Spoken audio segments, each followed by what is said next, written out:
கர்த்தருடைய பரிசுத்த நாமத்துக்கு மகிமை உண்டாவதாக.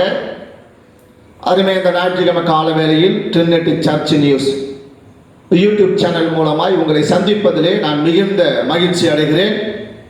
அன்பு தேவ பிள்ளைகளுக்கும், அன்பு நண்பர்களுக்கும், அன்பு போதக பிதாக்களுக்கும் இந்த யூடியூப் வீடியோ மூலமாய் சந்திப்பதிலே அதிகமான மற்றற்ற மகிழ்ச்சி அடைகிறோம். அநேக பலவீனங்கள், வியாதிகள், வியாதியின் தொல்லைகள், கட்டுகள், பல வகையான பிரச்சனைகள், பற்றாக்குறைகள், பொருளாதார குறைவு, எவ்வளோ சூழ்நிலைகளுக்கு மத்தியில் இன்றைக்கு நம்மளை பாதுகாத்து நல்ல சுகத்தோடும் பலத்தோடும் இந்த அருமையான இந்த ஞாயிற்றுக்கிழமை நாட்களிலே உங்களை என்னையும் ஆராதிக்க, கர்த்தருடைய வார்த்தை கேட்க, பாட, துதிக்க செய்த தெய்வத்திற்கும் இம்மட்டுமாய் நம்மளை காத்து வந்த நம்முடைய இரட்சகரும் ஆண்டவருமாய் இருக்கிற இயேசு கிறிஸ்துவுக்கும், பிதாவுக்கும், பரிசுத்த ஆவியானவருக்கும் ஸ்தோத்திரமும் கனமும் உண்டாவதாக. இம்மட்டுமாய் காத்த தேவன் நம்மளை காக்க வல்லவராய் இருக்கிறார். இந்த நாளிலும் கூட நாம் ஒரு செய்திக்கு கடந்து போவதற்கு முன்பாக ஒரு சின்ன ஜெபம் ஒன்று நாம் செய்து விடுவோம். மகா பரிசுத்தமுள்ள பிதாவே, இந்த வேலைக்காக நன்றி, ஆசீர்வதியும். உங்களில் பிதாவின் பரிசுத்த ஆவியானவர் பேசுவார் என்ற வண்ணமாய் நீர் பேசும் நாங்கள் கேட்கிறோம். இந்த வார்த்தை அநேகருக்கு பிரயோஜனமாய் இருக்கட்டும், ஆசீர்வதிப்பீராக. அன்றைக்கு ஆண்டவரே பவுல் ஆண்டவரே பிரசங்கித்ததை கேட்டு ஆண்டவரே அநேகர் ஆண்டவரே மனம் திரும்பினார்கள். பேதுரு பிரசங்கத்தை கேட்டு நாங்கள் என்ன செய்ய வேண்டும் என்று ஆண்டவரே அப்பா சொன்னார்கள். இப்படியா இந்த செய்தி கேட்கிற வேளையில ஒவ்வொருவரும் தங்களுடைய ஆண்டவரே கர்த்தாவே இருதயத்திலே ஆண்டவரே கர்த்தாவே மாற்றத்தையும் உள்ளத்திலையும் சமாதானத்தை உண்டாக்க உதவி செய்யும். ஆசீர்வதி. இயேசு கிறிஸ்து நாமத்தில் ஜெபிக்கிறோம் நல்ல பிதாவே, ஆமென். நாம் ஒரு வசனத்துக்கு நேராக கடந்து செல்லுவோம். மத்தேயு சுவிசேஷம் 7வது அதிகாரம் 1வது வசனம்.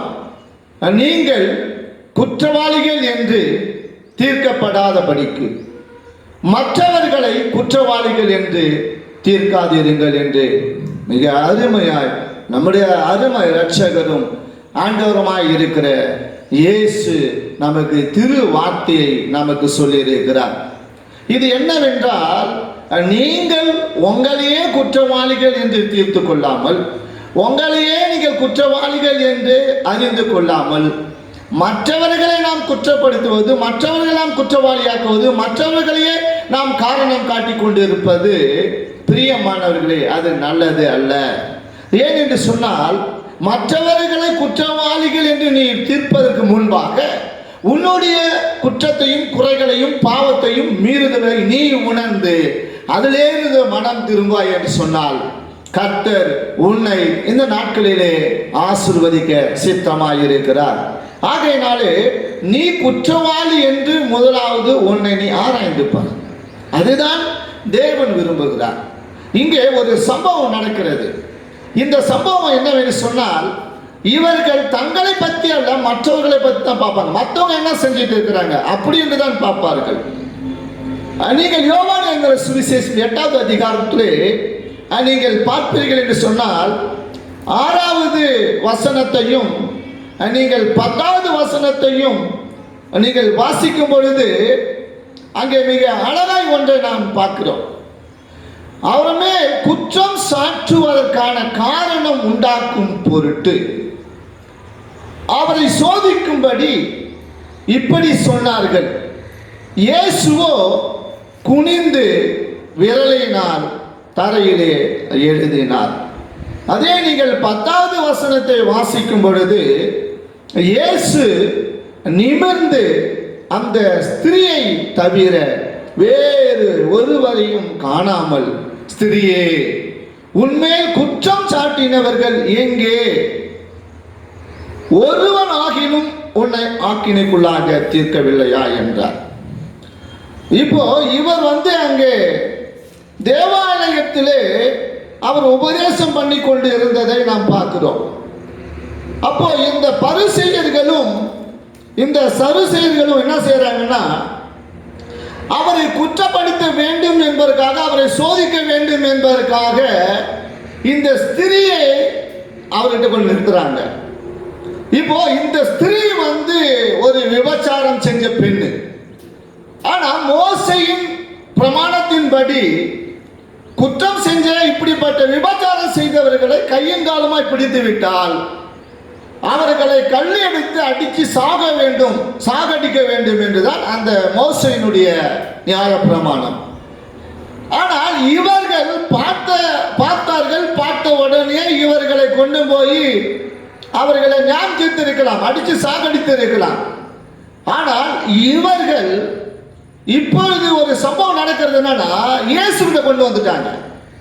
இயேசுவை கொண்டு வந்து இயேசு என்ன சொல்ல போறாரு என்பதை அவர்கள் இல்லை, இவர்கள் எப்பொழுதுமே இயேசுவை வந்து எங்க குற்றப்படுத்தி, ஏன்னா இவர் வந்து மோசையினுடைய பிரமாணத்தை பற்றி அதிகம் இவர் சொல்லிக்கொண்டு வரவில்லை. இவர் அன்பை பற்றியும் நீதியை பற்றியும் மன்னிப்பை பற்றியும் இரக்கத்தை பற்றியும் போதிக்கிறார். இவர்கிட்ட அந்த கருணை உள்ளம் உண்டு. மற்றவர்களை மன்னித்து இரக்கம் காட்டி அவர்களுக்கு சமாதானத்தை உண்டாக்க வேண்டும், அவருடைய பாவங்கள் அவருக்கு மன்னிக்கப்பட வேண்டும் என்று சொல்லி அப்படிப்பட்ட நூலையில தான் இயேசு கிறிஸ்து இருக்கிறார். ஆனால் இந்த பரிசேயர்களும் சதுசேயர்களும் இவரை குற்றப்படுத்தி சோதித்து இவர் என்ன சொல்றாரோ அதன் பிரகாரம் இவருக்கு நியாயம் தீர்க்கணும் அப்படின்ற ஒரு சூழ்நிலையில் தான் அங்கு வந்தார்கள். ஒன்றை நாம் அறிந்து கொள்ள வேண்டும், இவர் கையிலே கல் இருக்கிறது, இவர் கையிலே கல், எல்லாம் கல் வச்சுக்கிறாங்க. இப்போ இந்த கல் வந்து இந்த விபச்சார ஸ்திரியை அடிச்சு சாவடிக்கிறதுக்கு மட்டும் எடுத்துட்டு வரல, இவர் தப்பா சொல்லிட்டார் என்றால் இந்த கல்லால இயேசுவே அடிச்சு சாகடிக்கிறது. ஏன்னா இவங்க எப்போதும் ரவுண்டில் இருந்துட்டே இருக்கிறாங்க. ஏன்னா இவர் எப்போ குற்றவாளி, அவர் எப்போ குற்றவாளி, அப்போ இவர் கல் எடுத்து அடிச்சு சாகடிக்கணும்ட்டு அந்த சாகடிக்கிற அதே டென்ட்டிலே தான் இவங்க வந்துட்டு இருக்கிறாங்க. அப்படிப்பட்ட இடத்துல தான் நாம ஒன்றை கவனிக்கணும். இப்போ கல்லடி வந்து இயேசு கிறிஸ்துவ அந்த ஸ்திரீக்கா அப்படின்னு பார்த்தோம்னு சொன்னா இயேசு என்ன சொல்ல போறாரு அப்படின்னு தான் அவங்க நின்று கொண்டு இருக்கிறாங்க. இப்போ இவர் என்ன செய்யறாங்கன்னா, சோதிக்கும்படியே வந்தவங்க இவங்க கேட்டுக்கிட்டு இருக்கிறாங்க, நீங்க மோசையினுடைய பிரமாணம் இப்படி சொல்லுது, நீங்க என்ன சொல்றீங்க அப்படின்னு இவங்க கேட்கிறாங்க. அப்ப இவர் என்ன செய்யறாருன்னா, ஒன்றுமே அதுக்கு பதில் சொல்லாம கீழே தரையில் என்ன செய்ய ஒரு வட்டம் இடுகிறார். இவர்கள் ஓயாம இவங்க என்ன செய்யறாங்க, கேட்டுட்டே இருக்கும்போது அவர் என்ன செய்யறாருன்னா ஒரு வார்த்தை சொல்றாரு, உங்களில் பாவம் இல்லாத எவனும் முதலாவது அவங்கள கல்லில் தட்டிக்கலாம் அப்படின்னு சொல்லிட்டு திரும்பி இவர் என்ன செய்யறாருன்னா கீழே குனிந்து ஒரு வட்டம் இடுவதை பார்க்கிறோம். இப்போ இவர் இதை சொல்லிட்டு கீழே வட்டம் இட்ட உடனே ஒவ்வொருவரும் அந்த இடத்தை விட்டு கடந்து போயிட்டே இருக்கிறாங்க. ஒவ்வொருவரா கடந்து போயிட்டே இருக்கிறாங்க. அப்போ அவர் நிமிர்ந்து பார்த்த பொழுது அங்க ஒருவருமே இல்லை. சிறியர் முதல் கொண்டு பெரியவர் வரையில் எல்லாம் கடந்து போயிட்டாங்க. அப்பதான் இந்த ஸ்திரியை பார்த்து அவர் சொல்லுகிறார், ஸ்திரியே, உன்னை நியாயம் தீர்க்கும்படி குற்றப்படுத்த வந்தவர்கள் எல்லாம் எங்கே, ஒருவன் இல்லையா என்ற பொழுது அவர்களும் பேசாமல் நின்று விட்டார்கள். அப்ப இயேசு அங்கே அவங்களுக்கு என்ன சொன்னாங்கன்னா, நானும் உன்னை ஆக்கினைகளாக குற்றவாளி என்று தீர்க்கிறேன், ஆகவே நீ இனி பாவம் செய்யாது என்று. இப்போ இயேசு கிறிஸ்து ஒரு சரியான ஒரு காரியத்தை இவர் செஞ்சார். ஏன்னா இவர் ஒரு சூப்பர் ஸ்டாருக்கெல்லாம் ஒரு உலக சூப்பர் ஸ்டார்.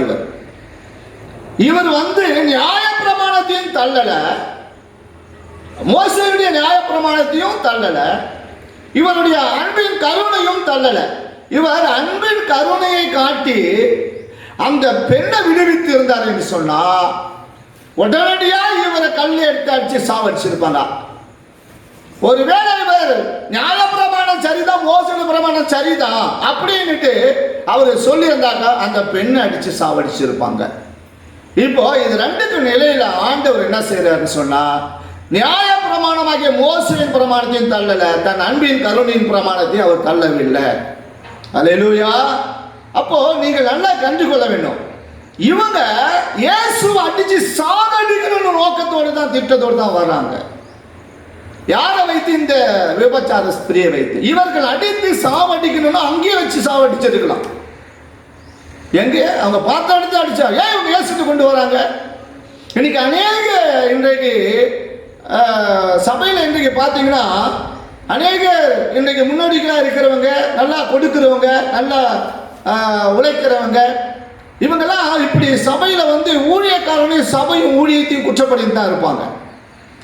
எப்பொழுதும் நான் செய்கிறேன், நான் கொடுக்குறேன், நான் பண்ணுறேன் அப்படின்னுட்டு இன்றைக்கு குற்றப்படுத்தி கொண்டு தான் இருப்பாங்களே தவிர அவர்கள் குற்றவாளிகள் என்று தெரியும், அவர்கள் குற்றவாளியா இருக்கிறார்களும் தெரியும். ஆனா அதை அறிய மாட்டாங்க, ஊழியக்காரனுடைய குற்றத்தை தான் பார்த்துட்டு இருப்பாங்க. இன்றைய பரிசேயர்களும் அப்படிதான், சதுசேயர்களும் அப்படிதான். தன் குற்றத்தை உணராதபடி, தன்னிடத்தில் இருக்கிற குற்றங்களை அவர்கள் உணராதபடி, தன்னிடத்தில் இருக்கிற குற்றங்களை தீர்க்காதபடி மற்றவர்களை தீர்க்க வேண்டும் என்று தான் வந்து கொண்டிருந்தார்கள். அங்கே இயேசு மிக அழகாக ஒன்று செய்தார். அதனால் அவர்கள் எல்லாம் உள்ளத்திலே குத்தப்பட்டவர்களாகி, தன்னிடத்திலே குற்றம் இருக்கிறது, தன்னிடத்திலே குறை இருக்கிறது, தன்னுடைய கண்ணிலே பாவம் இருக்கிறது, தன்னுடைய மாம்சத்திலே பாவம் இருக்கிறது என்று அவர்கள் எல்லாம் ஓடிவிட்டார்கள். அங்கே போட்ட போடல அவர்கள் அத்தனை பேரும் ஒன்றையும் காணாதபடி துண்டக்கான துணியக்கான என்று ஓடிக்கொண்டே இருந்து விட்டார்கள். காரணம் என்று அவங்களிடம் இந்த பாவமும் குற்றம்தான். இவள் தான் குற்றவாளி என்று தீர்க்க வந்த பொழுது இங்கே இவளுடைய பாவத்தை மன்னித்து இயேசு அனுப்பினார். இன்றைக்கு நாமும் கூட எப்படிப்பட்டவளாக இருக்கிறோம்? நாம் மற்றவர்களை குற்றவாளி என்று தீர்த்து கொண்டு இருக்கிறோமா? மற்றவருடைய குற்றங்களை குறைகளை பார்த்து கொண்டு இருக்கிறோமா? நம்முடைய குற்றங்களை நாம் பார்த்துக்கொள்ள நீங்கள் இதை ரெண்டில் எதை நீங்கள் அறிந்து கொள்கிறீர்கள்? ஒன்று குற்றவாளி நீ என்று அறிந்து கொண்டு அதை ஒற்றுக்கொண்டு நீ மனம் திரும்ப போகிறியா? இல்லை மற்றவர்களை குற்றவாளிகள் என்று சொல்லிக்கொண்டு உன்னையே நீ அறிந்து கொண்டு போட்டு பார்க்கிறியா? எதை பார்த்து எதை நீங்கள் அறிந்து நீங்கள் மனம் மாற வேண்டுமோ மனம் திரும்ப வேண்டும், மனம் திரும்புங்கள். அப்பொழுது கர்த்தர் உங்களுடைய பாவங்களை எல்லாம் மன்னிக்க வல்லவராய் இருக்கிறார். ஏன் என்று சொன்னால் ஒன்றை நீங்கள் பார்க்க வேண்டும். யாத்திராகமம் 34வது அதிகாரத்தில் 7வது வசனத்தை வாசிக்கும் பொழுது, 1000 தலைமுறைக்கும் இரக்கத்தை காக்கிறவர், அக்கிரமத்தையும் மீறுதலையும் பாவத்தையும் மன்னிக்கிறவர், குற்றவாளிகளை குற்றமற்றவர்களாக விடாமல் பிதாக்கள் செய்த அக்கிரமத்தை பிள்ளைகளிடத்திலும் பிள்ளைகளுடைய பிள்ளைகளிடத்திலும் 3ஆம் 4ஆம் தலைமுறை மட்டும் விசாரிக்கிறவர் என்று கூறினார். இன்றைக்கு அருமையான தேவ பிள்ளைகளே, என் அன்புக்குரிய சகோதர சகோதரியே, நீங்கள் இதை கேட்டுக்கொண்டிருக்கிற வேளையிலே நீங்கள் யாராக இருந்தாலும் எங்கே இருந்தாலும் நீங்கள் ஒன்றை நீங்கள் தெரிந்து கொள்ள வேண்டும், அறிந்து கொள்ள வேண்டும். நீங்கள் செய்த குற்றங்களையும் குறைகளையும் மீறுதல்களையும் பாவங்களையும் அக்கிரமங்களையும் ஒருவேளை மன்னிக்கிறவர் தான். எப்போ அவைகள் எல்லாம் தவறு என்று பாவம் என்று நாம் செய்ததெல்லாம் குற்றம் என்று அறியும் பொழுது, அந்த குற்றத்தை நீ ஒற்றுக்கொள்ளும் பொழுது கர்த்தர் அவைகள் எல்லாம் மன்னித்து உங்களை 1000 தலைமுறைக்கும் அவர் இரக்கம் செய்கிறவராக இருக்கிறார். ஒருவேளை நீங்க நான் எவ்வளவு பாவம் செய்வேன், எவ்வளவு அக்கிரமம் செய்வேன், எவ்வளவு அநியாயம் செய்வேன், எவ்வளவு மீறுதல் பண்ணாலும் அதை பத்தி பார்த்துக்குவோம், அன்னைக்கு பார்த்துக்குவோம், இயேசு கிறிஸ்து வரும்போது பார்த்துக்குவோம், அன்னைக்கு மனம் திரும்பிக்கலாம் என்று சொன்னால் வேதம் மிக அழகாய் சொல்லப்பட்டிருக்கிறது, குற்றவாளியை குற்றமற்றவனாக விடாமல் அப்படின்னு. நீ குற்றவாளின்னு சொன்னா உன்னை அப்படியே குற்றமற்றவனா கர்த்தர் விட்டுற மாட்டாரு. ஏன்னா உன் குற்றத்தை நீ குற்றவாளியா இருக்கும்போது உன் குற்றத்தை அவர் என்ன செய்வாரா, 3ஆம் 4ஆம் தலைமுறையை விசாரித்து அது பிள்ளைகளிடத்திலும் பிள்ளைகளிடத்திலும் அவர் விசாரிக்கிறவராக இருக்கிறார். இந்த சாபம் இந்த பாவம் யாரை சுத்தம் என்று சொன்னால், இன்றைக்கு நீ மனம் திரும்பவில்லை என்று சொன்னால், இதை கேட்டு நீங்க மனம் மாறவில்லை என்று சொன்னால், உங்களுடைய இந்த நேரத்தில் சூழ்நிலையில நீங்கள் அறிந்து கொள்வது என்றால், நீங்கள் செய்த பாவத்துக்கும் குற்றத்துக்கும் உங்க பிள்ளைகள் தண்டிக்கப்படுவார்கள். அதற்கு நீங்கள் வழிவகுக்காதபடிக்கு அதிலே இருந்து நீங்கள் விலகி பாருங்க. அதுதான் நியாயம், அதுதான் தேவன் விரும்புகிறார். அல்லேலூயா. ஏன் என்று சொன்னால், நீங்கள் நீதிமொழிகளிலே 21வது அதிகாரத்தில் 8வது வசனத்தை வாசிக்கும் போது, குற்றம் உள்ளவன் தன் வழிகளில் மாறுபாடு உள்ளவன், சுத்தம் உள்ளவனோ தன் கிரியைகளில் செம்மையானவன் என்று. ஏன்னா குற்றம் உள்ளவன் தன் வழிகள் எப்போதும் மாறுபாடாகவே இருப்பான். இவன் மாறுபாடாகவே பேசுவான், இவன் தன் குற்றத்தை ஒத்துக்க மாட்டான். ஏன்னா குற்றவாளியும் தெரியும், குற்றம் உள்ளவன் தெரியும், ஆனா இவன் இதை மிகப்படுத்திட்டே இருப்பான். நம்ம குற்றவாளி குற்றம் உள்ளவன் என்று நம்ம அவனை போய் நம்ம சொல்லணும், அப்பா நீ செஞ்சது குற்றமா அப்படின்னு சொன்னா அதை மறைப்பதற்காக அவன் பயங்கரமான ஆக்ரோஷப்படுவான், பயங்கரமா பேசுவான், பயங்கரமா கோபப்படுவான். இல்ல அப்படியே அதை உல்டா பண்ணி அவன் மொல்ல மாதிரி வித்தையெல்லாம் காட்டி அந்த குற்றத்தை ஒத்துக்காதபடி மற்றவங்க மேல இவன் குற்றத்தை சாட்டி கொண்டே இருப்பான். என் அன்பானவர்களே, நீங்க எங்க இருக்கிறீங்க பாருங்க. ஏன்னா குற்றம் உள்ளவன் எப்போதுமே தன் வரிகளே மாறுபாடான காரியத்தை பேசுவான், மாற்றி பேசி அதை மிகப்படுத்தி தான் செய்த குற்றத்தை அவன் ஒரு நாளும் ஒற்றுக்கொள்ள மாட்டான். ஆனா சுத்தம் உள்ளவன் தன் கிரிகளில் செம்மையானவன். நீ சுத்தம் உள்ளவனாக இருந்தால் உன் கிரிகளில் செம்மையாக இருப்ப. நீ குற்றவாளி என்றால் தன் வழிகளில் நீ மாறுபாடாக இருந்து உன்னுடைய ஆசீர்வாதம் கெட்டு போகிறதுக்கு நீயாய் வழிவகுப்பாய். ஆகில நீ வழிவகுத்தாதபடி செம்மையானதை செய்யப்பார். ஏன் என்று சொன்னால் மத்திய சுவிசேஷத்தில் நீங்கள் 12வது அதிகாரத்தில் 37வது வசனத்தை வாசிக்கும் பொழுது, ஏனெனில் உன் வார்த்தைகளினாலே நீதிமான் என்று தீர்க்கப்படுவாய், அல்லது உன் வார்த்தையினாலே குற்றவாளி என்று தீர்க்கப்படுவாய். அதனால் நீங்கள் கவனமாய் பேசுகிற வார்த்தையாகப்பட்டது அது கவனமாய் இருக்க வேண்டும், மிக ஞானமாய் பேச வேண்டும், மிக அறிவோடு தெளிந்த புத்தியோட பேசணும். ஏன்னா நீ என்ன பேசுறியோ அந்த வார்த்தை வைத்துதான் உன்னை குற்றவாளி என்று தீர்ப்பார்கள். நீ என்ன பேசுகிறியோ அந்த வார்த்தையை வைத்துதான் நீங்கள் குற்றவாளி இல்லை என்று தீர்ப்பார்கள். நீ குற்றவாளியா இல்லையா என்பதை உண்டு வார்த்தையினாலே தான் தீர்ப்பார்கள். ஆகையினாலே நீ பேசும்பொழுது எப்பொழுதும் மிக கவனமாய் பேச வேண்டும். நீ ஒருவனோடு பேசுகிற காரியம் என்னவென்று சரியாய் அறிந்து பேச வேண்டும். ஏதோ நம்ம பேசுகிறோம் என்பதை நாம் வார்த்தைகளை அள்ளி வீசி விடக்கூடாது. அள்ளி வீசிட்டோம்னா திரும்பி வர முடியாது, அள்ள முடியாது. ஆகையினாலே உன் வார்த்தையினாலே நீ பிரியமானவர்களே நீதிமான் என்று தீர்க்கப்படுவாய். இல்லை என்று சொன்னால் உன் வாயினாலே நீ குற்றவாளி என்று தீர்க்கப்படுவாய். நீ குற்றவாளி என்று தீர்க்கப்பட போகிறாயா, நீதிமான் என்று தீர்க்கப்பட போகிறாயா? அதை நீங்கள் சிந்தித்து பார்த்து நீங்கள் எங்கே விட்டீர்களோ அங்கிருந்து நீங்கள் திரும்பி ஆண்டவருடைய வார்த்தையை கேளுங்கள், பாருங்கள். கர்த்தர் உங்களை மாற்ற வல்லவராய் இருக்கிறார்.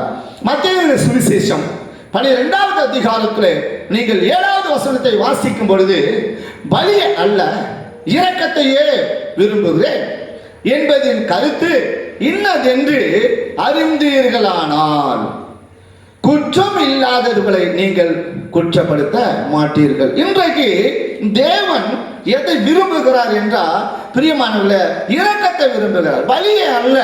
இன்னைக்கு என்னன்னா குற்றம் உள்ளவர்களையும் பிரியமானவர்களே அவர்கள் என்னன்னா குற்றமில்லாதவர்களை போல அவர்களை சித்தரித்து அந்த குற்றத்தெல்லாம் மறைத்து அவர்கள் நீதிமான்களை போல அவர்கள் பாவித்துக் கொண்டு இருப்பார்கள், காட்டிக் கொண்டு இருப்பார்கள். இன்றைக்கு சபையில பார்த்தா நிறைய பாவம் செய்வாங்க. சபையில இருக்கிற விசுவாசிகள் மூப்பர்கள் பொல்லாத காரியங்களை செய்வாங்க, குற்றங்களை செய்வாங்க, அவதூறா பேசுவாங்க, கெட்ட வார்த்தை பேசுவாங்க, கெட்ட காரியங்களை செய்வாங்க, பொல்லாத பாவங்களை. இன்னைக்கு அநேக வேசித்தனம், விபச்சாரம் இவைகளெல்லாம் பண்ணிக்கிட்டே இருப்பாங்க. ஆனா இவர்கள் எல்லாம் ஒன்றை கட்டு வச்சு இருக்கிறாங்க.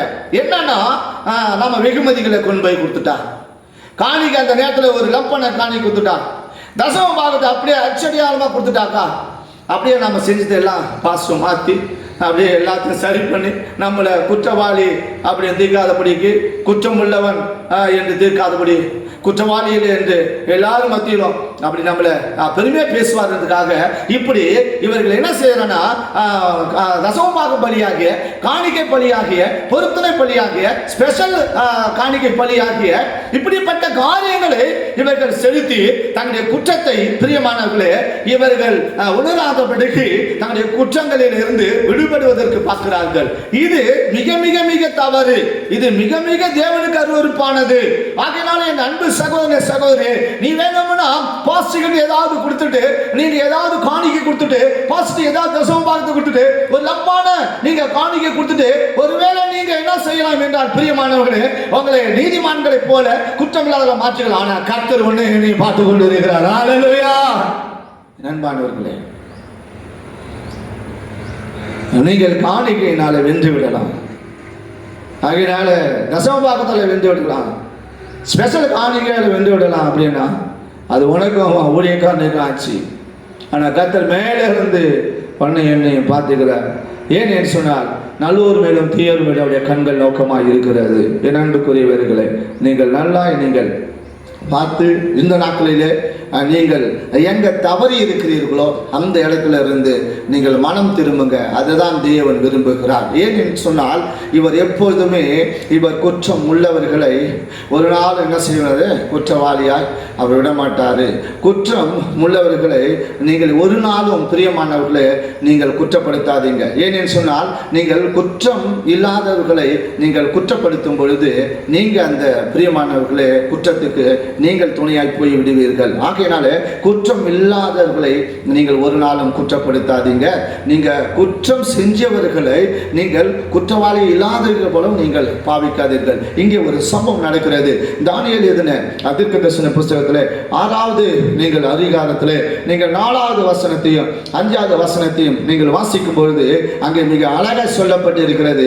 தானியேல் மேல் இவர்கள் என்ன செஞ்சாங்கன்னா முகாந்தரம் தேடினார்கள்.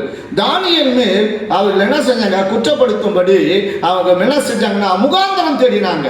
இவனை எப்படியாவது குற்றப்படுத்தி இவனை எப்படியாவது இவனை நாம இந்த சிங்க கபில தள்ளிடணும், இவனை இல்லாத பண்ணிடணும், இவனை இல்லாத உண்டு பண்ணிடணும் அப்படின்றதுக்கு அவங்க திட்டம் தீட்டி அங்கே ஒரு குழுக்களை அவர்கள் செயல்படுகிறார்கள்.